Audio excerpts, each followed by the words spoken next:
بسم اللہ الرحمن الرحیم۔ السلام علیکم ورحمۃ اللہ وبرکاتہ۔ میں محمد اسامہ سرسری آپ کی خدمت میں حاضر ہوں۔ فارسی کورس کا چوتھا سبق ہے۔ اس سبق میں انشاءاللہ ہم مصادر کے بارے میں پڑھیں گے۔ یہ سبق بہت دلچسپ اور بیحد مفید ہے انشاءاللہ، تو پورا دیکھیے گا اور دھیان سے ساری باتیں سنیے گا۔ آپ کو فارسی زبان میں یہ سبق بہت زیادہ کام آنے والا ہے انشاءاللہ۔ دیکھیں، مصدر اس اسم کو کہتے ہیں جس سے بہت سے افعال اور اسماء صادر ہوتے ہیں۔ مصدر صادر ہونے کی چیز یا صادر ہونے کی جگہ، جیسے کھانا اردو کا ایک مصدر ہے۔ اب اس سے بہت سے افعال اور اسماء بنتے ہیں۔ کون کون سے ہیں وہ؟ کھایا، کھاتا ہے، کھائے گا، کھائیے، مت کھائیے، کھانے والا، کھایا ہوا۔ یہ سارے الفاظ کھانا سے بنے ہیں، کھانا سے صادر ہوئے ہیں، تو کھانا ان سب کا مصدر ہے۔ ایک اور مثال دیکھیں، آنا ایک مصدر ہے، اور آیا، آتا ہے، آئے گا، آئیے، مت آئیے، آنے والا، یہ سب اس سے صادر ہوتے ہیں، تو یہ ان سب کا مصدر آنا ہے، لفظ آنا۔ اب مصدر کی علامت اردو میں الگ ہے، فارسی میں الگ ہے، عربی میں الگ ہے، اور اسی طرح ہر زبان میں الگ الگ ہے۔ تو اردو، فارسی اور عربی کے اعتبار سے ہم دیکھ لیتے ہیں۔ اردو میں تو اس کی بہت آسان سی علامت ہے کہ جس لفظ کے آخر میں نا آ رہا ہو تو وہ مصدر ہوتا ہے، بشرطے کہ اس کے اندر مصدری معنی بھی محسوس ہوں۔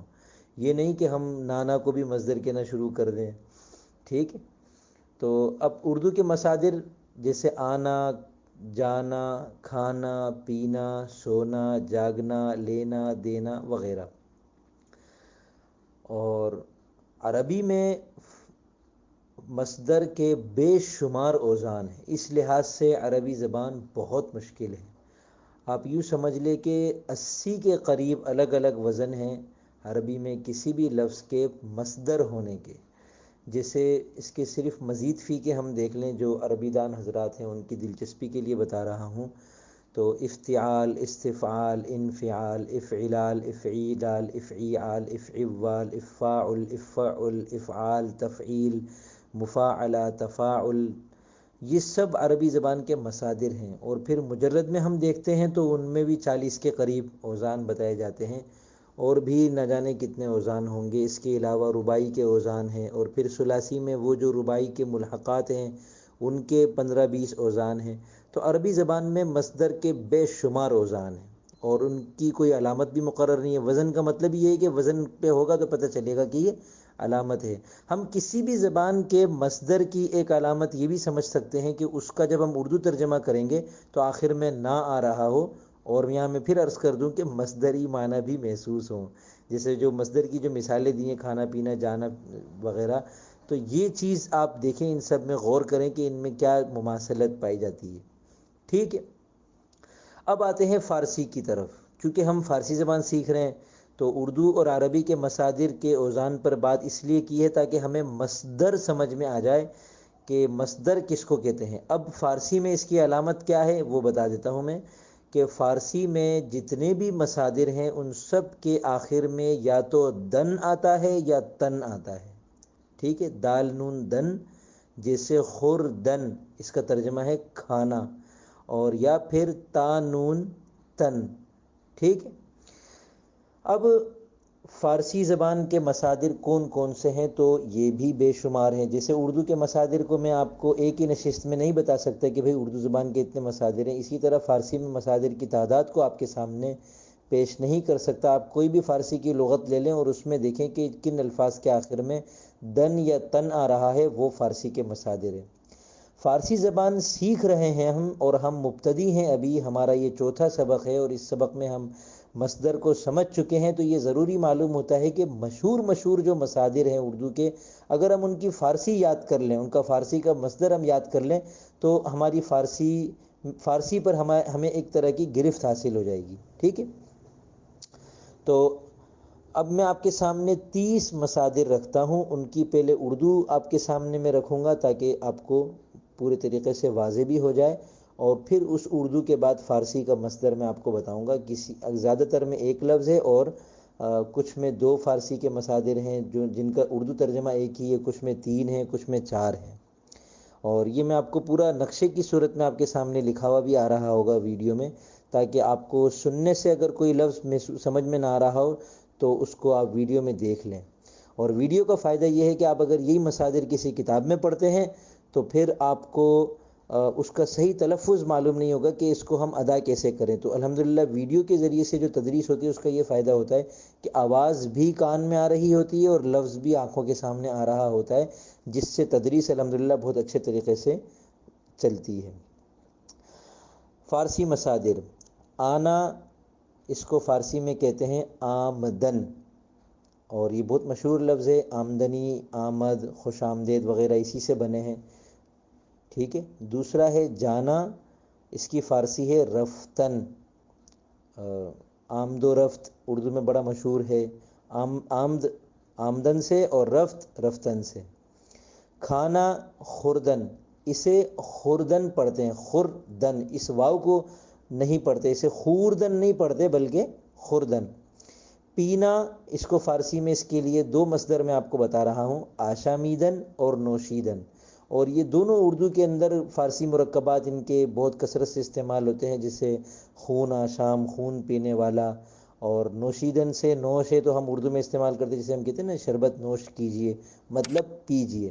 پکانا پختن، لینا گرفتن، دینا دادن، سونا خوابیدن، جاگنا بیدار شدن، ہونا یہ بہت زیادہ استعمال ہوتا ہے ہونا، تو اس کے لیے فارسی میں آپ کو 4 مصدر بتا رہا ہوں، شدن، باشیدن، گردیدن، گشتن، چاروں ہی بکثرت استعمال ہوتے ہیں۔